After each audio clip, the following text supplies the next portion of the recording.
Hello, my name is Øyvind Kolås, or Pippin, as I'm known within the GIMP project. A project I've been working on since just before the pandemic is CTX, which is a vector rasterizer. And I've started doing kind of strange things with it. And kind of in good tradition, this will be kind of like a demo from end to end. So I expect things to freeze or crash or similar. I'm first going to look at some of the files I put in this folder for doing the talk. And no, not like that. So this is a picture of devices I've been running this CTX rasterizer. And CTX is like the Canvas 2D API, but it started out as an experiment on this particular little device, which was the cardio badge from the Chaos Communication Camp at some point. It was like a wrist wearable, sensor-ridden device with a microcontroller. I think it's 180 by 60 pixels screen. And it had the ability to launch and load ARM ELF binaries. And after the camp, when I got it, I met up with the correct people from Munich who were behind this device, and I started experimenting whether I was able to actually render vector graphics on it. Because most such badges, including this one, used bitmap fonts, and it didn't look as good as the display was capable of showing graphics. And I managed to put together a small little Canvas-like API on that. And eventually, the firmware upgrade of it allowed the user-provided applications written in MicroPython to continue exactly as they were before, but suddenly their graphics was anti-aliased and used outline fonts instead of the bitmap fonts. That was fun. And then since I had started now playing with this microcontroller, I played with some such microcontroller badges before. I ordered some more. So we have this thing up here, which is a circular display with a touchscreen and some other prototype boards with ESP32 controllers. I think actually we'll switch to another image here.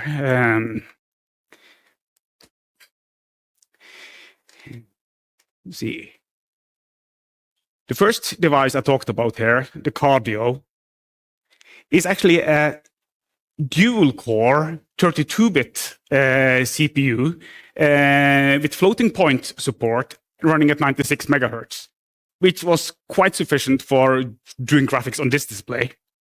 And the performance of this, if you disregard the storage space and total system memory, starts approximating some of my first own desktop computers in a tiny, tiny, tiny little form factor. And this thing I ordered from AliExpress, you can barely see it in the contrast on the screen, is a RISC-V processor, was really interesting. So this vector graphics project caught the interest of these people in Munich as well. So this middle thing, this flower-like thing, is actually a musical instrument which can run user-provided MicroPython applications and also has a built-in synthesizer. And when this was handed out for people to assemble at that Chaos Communication Camp, it already came with CTX as vector renderer using MicroPython bindings, and people created fun things like Arcanoid using the accelerometer with the circular screen and circular pad bouncing the ball. And I continued playing around with these microcontrollers. Most of them end up being dual core. So we have here, we have the Tildagon, which is the electromagnetic fields kind of previous badge and current badge. A new iteration of it is going to be used at electromagnetic field this summer. I've also played with, for instance, the Raspberry Pi Pico and the Pico 2. Even though it runs at the same CPU frequency as the previous one, is a lot more capable of processing many, many pixels and doing graphics because it's a more modern ARM core, which is pipeline, so it can do more things in parallel.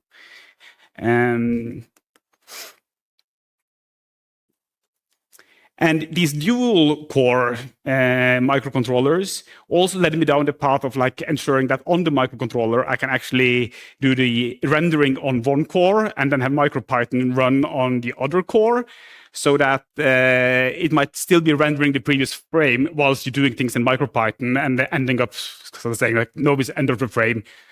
And the MicroPython core, the way it's rigged up, might even help the rendering core finish off the job so it's ready to actually receive new rendering commands. The device I haven't played that much with yet is from a hacker camp in the Netherlands last year. It also supports running ELF binaries, but I didn't get it to have as good frame rate on the screen doing graphics. But it's an interesting device with a high-resolution screen, a full QWERTY keyboard, and dual-core RISC-V processor. I kind of, when I find the time, wish to take the more MicroPython approach from these other projects and try to run it there and see if it works better. All of these microcontrollers lie on top of my previous laptop, which was a €200 Chromebook with the main processors on it were 2 gigahertz A76. So I kind of rigged up the same thing on this device for doing rendering. And the core application I was running on my desktop, which I'm still running on my desktop for doing these things, is a terminal emulator. And actually, that is the terminal emulator I'm running right now here.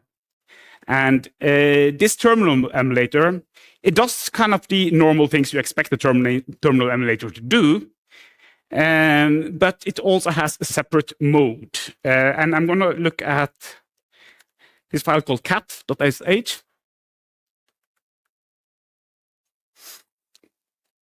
It's a small bash script that clears the screen, sends, for most terminals, completely unknown control code, and then it just outputs the file, sends an X, waits for something to be read from the keyboard, and then like flushes the screen somehow. But this thing, when I run it with the title.ctx slide, show this in the terminal. And if you look at that thing, it is a kind of like PostScript or PDF, but it is actually more similar to SVG path data, which is kind of what we have in the middle here. You might recognize like the relative move to, relative curve to, and similar. And in addition to the commands for constructing paths with move tos and line tos and curve tos, you can also set RGB, RGBA, CMYK, and grayscale colors, as well as define gradients and some textures. And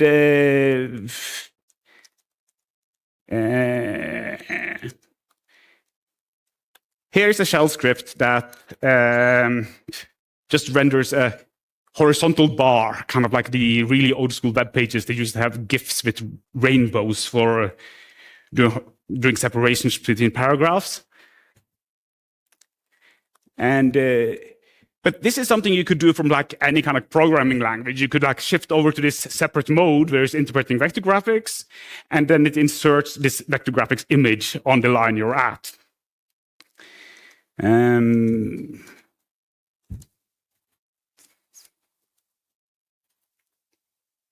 I'm right now running this thing in kind of like the single tab kind of full screen. If I open up more tabs, I have a tabbed terminal, but that's not how I normally use it. Normally, because my vision is kind of deteriorating, I'm getting old, I find that having 2 terminals open with about 80 columns, because that's what we need, that I can still read on my screen without reading glasses. So that's kind of how I ended up using this thing mostly. And if I open up more terminals, they do it kind of in this sequence. And I have also keyboard shortcuts that I also visualize for me what they would do. I have like one that I have stuck open and one that I have for reference, but also have a keyboard shortcut to switch those two. But I could also do this with the keyboard. And this whole CTX vector graphics thing, the terminal is written in CTX. But the other applications that run inside it are also written in CTX. So CTX has multiple backends. One of them, the one I'm using now, is the SDL2 backend, which renders the terminal. And I could open up another. I don't need to do that again. And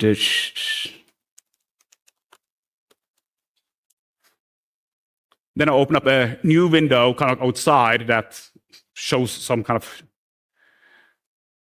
animations. But I can also run this thing just directly, and then it takes over the terminal I was in. I like this way of doing it because it's kind of how it used to be in MS-DOS, that you had started in text mode, but the same window, which is your screen, changes to graphics mode. So I was like, why can't you change a terminal to be in graphics mode? And perhaps in a vector graphics mode, where if you increase things, it will actually continue to actually do everything in high resolution. And I could take a look at the tests I have for this thing. So I need a test suite for testing that it actually renders things the way I expect them to be. So we have examples of the CTX syntax along the side and kind of renderings. And this set of renderings I kind of keep iterating on. I have a simple way of running the tests. So I'm going to edit one of the tests. We need to be in the correct folder. So here we have a quite complicated test. I'm just going to go in here and modify some small things. At 40 to 20, and let's change the color of something.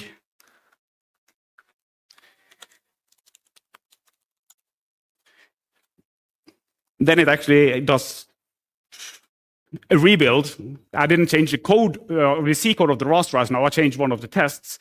But this is the kind of like report I get when something has changed, either in the renderer or in the inputs for the tests. So first a 1-bit black and white, and then a grayscale, with showing kind of which lines of these very low resolution images have changed. And this is, for me, quite useful when I'm doing git bisect and those things to figure out when I have caused a regression.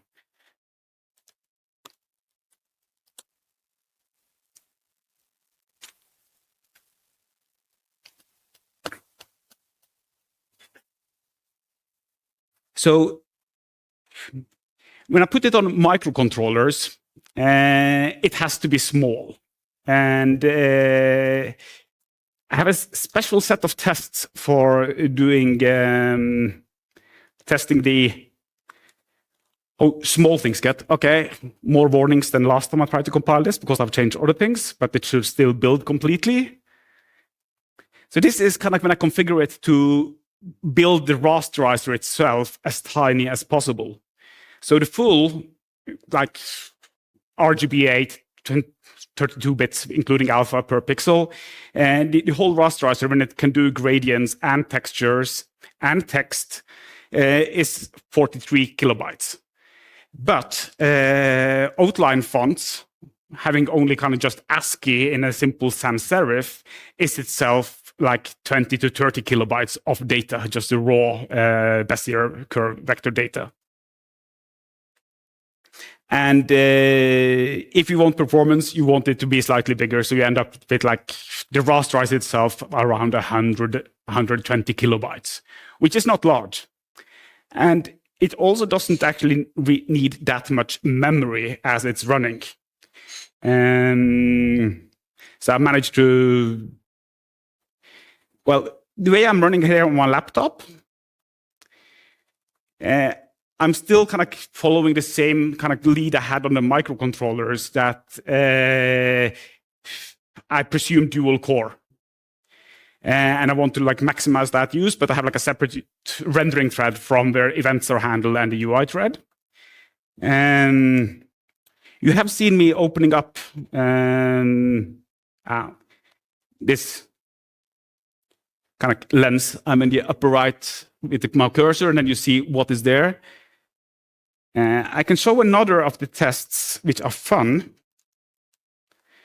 If we cut this resolution diagram, it still has some problems in here, but I can also then zoom in here, and the zoom is also like bigger. I know where one of my problems is, in that it does wrong in this upper half, it kind of mismatches, but it's okay here. And this has to do with my fixed point precision of the slopes, and it gets wrong when you kind of get towards the end of one of those lines. So it's kind of mismatches that. And there's other things that this lens thing, this magnifying glass, kind of also helps me debug.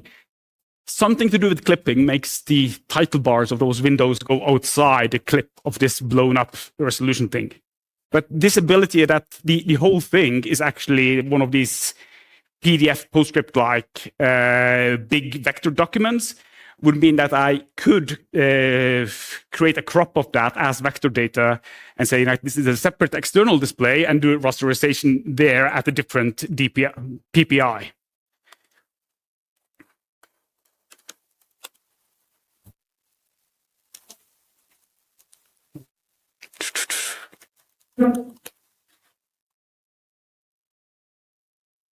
And I also have backends, not only for SDL and CTX itself, but I have backends for the framebuffer device and the KMS DRM, as well as direct handling of the input devices on Linux.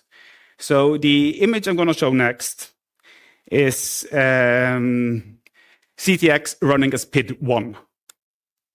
We'll do it. Let's do it like this.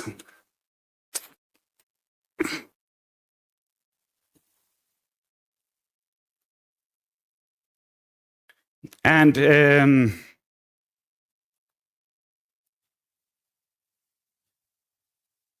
is a statically compiled version of CTX. So it actually has also, there are no other libraries loaded. This is the entirety of what is in memory of it. It's using the framebuffer device, and it ends up using 17 megabytes of RAM, running 1920 by 1024. And well, my laptop has like 16 gigs of RAM, so I end up having 14.4 gigs available now. It's for this computer, it might not be worthwhile to do this, but you can also run on much, much older and crappier computers and still have decent enough performance. And how do I manage to get this performance? Some part of it has to do with the rasterizer itself, but I also have more backends that I use internally for how this is actually rendered. In my settings, I can turn on damage control. And now it will render a small rectangle around any piece of the screen that it's updating. And if I move in this terminal and then type hello, you can see that only the portions around here are actually changing. So it's turning kind of the whole frame buffer into a big grid and computing the hash of all the drawing commands that intersect each grid cell. And then it can compare the hashes of the previous frame with the hashes of the current frame, knowing that only these parts of the screen have changed, and saying, like, I only need to re-render this part. And then CTX also augments its internal binary representation of this text vector format with the knowledge of the bounding boxes of some commands, so it can skip further ahead. So it's kind of like, for all the things that are way outside here, it doesn't have to consider them. And there's also other fun things I can do, since this whole thing is just rendering with one target. The clients don't actually need to have color management. It's actually the hosts that has color management. They just say that these are the kind of user colors that I'm showing, and it's the kind of compositor host that kind of like sandwiches together all of the drawing lists for all of the separate windows. That does all of the color management for all of the things. So I can see if I switch to sRGB, what I probably should do is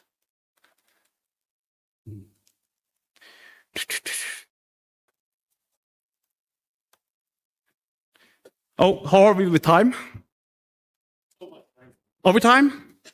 Let's see if I'm open for questions already. But I should mention one more thing before I kind of stop here now. It's my to-do list generator.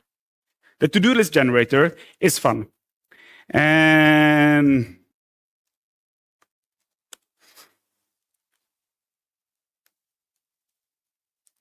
not sure how many are familiar with the American fuzzy lop, which is for fuzzing. But I leave to-do comments in my code, and I use this kind of profiling fuzzing tool that manage to find crashes and similar, and that becomes my to-do list. So I have done extensive fuzzing of both the CTX protocol and the vector renderer itself. So even though it's written in C, it is rather stable and shouldn't kind of crash on any inputs. The inputs I ended up having it crashing on have mostly been the texture handling. But yeah, if people have questions, please start. One question, maximum. There's one over here. Lasse, can I get a mic? And please come on stage already. We can set up everything. So I notice you're kind of running it as your window manager right now. Do you use this for your daily productivity right now? Like if you're working on another project? Yes. Do you do? Okay. Yes, I'm dogfooding this terminal, and I'm trying to also use it on a Chrome tablet I have to experiment. Oh, it also has on-screen keyboard.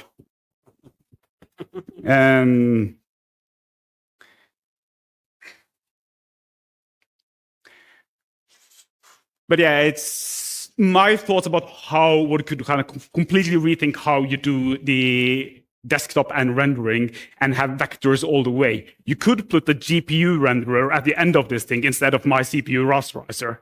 And yeah, because none of the client windows actually have an allocated frame buffer, the total memory requirements are very, very, very low. Okay. I'll be very rude here, but we have to switch now to the next speaker. Thank you so much. I think that was very interesting.